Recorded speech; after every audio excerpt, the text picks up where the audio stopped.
Aloha!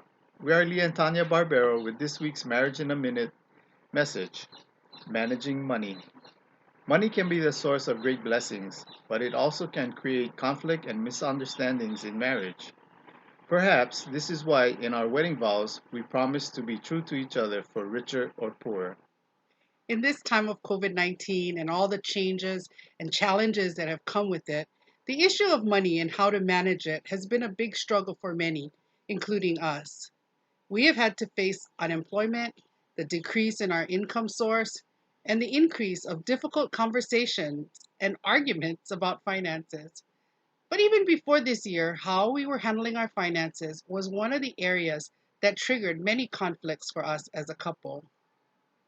We recently participated in enrichment that helped us to understand the attitudes about money that we brought into our relationship as we learned about it growing up and how that affects our attitudes now.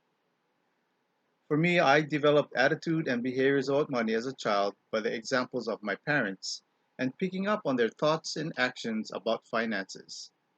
If I had money, I would proudly save it in my little world globe piggy bank so I could spend it later.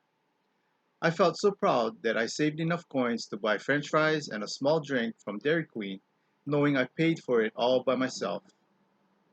I remember my parents saying, "Save for a rainy day and don't spend it all in one place." My dad worked and brought home his paycheck. It was mom's job to manage the money. Now, dealing with finances is hard for me, and I take a very hands off approach. I think that my contribution is bringing income in, and Tanya needs to handle it after that, just like my mom did for our family. Dealing with money feels unfamiliar and awkward to me, so whenever we need to have money conversations, I react by either being quiet or responding with irritation.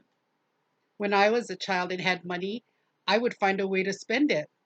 I remember keeping the loose change that I was supposed to put into the Sunday collection so that I could buy a nickel cola on my way home from church. I had some inconsistent formation about money management growing up. On one hand, I learned money was hard to come by, so stick to one job, work hard, and save, save, save. On the other hand, I picked up that if you got it, spend it. There was also a mindset that if we didn't have enough money, we could borrow, bargain, or get busy with a side job for quick cash. This inconsistency affected how I dealt with money in adulthood. I was 15 years old when I started my first job, so I know the value of hard work in earning money.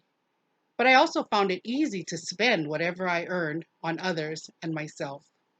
I judged I could use some help, and when left to take care of our household budget alone, I feel annoyed and unsupported. Recognizing our different attitudes and behaviors about money and understanding how each one felt gave us a safe space to continue to work together. Now that I know Tanya feels frustrated and angry to have to carry the financial burden alone, I chose to be more involved.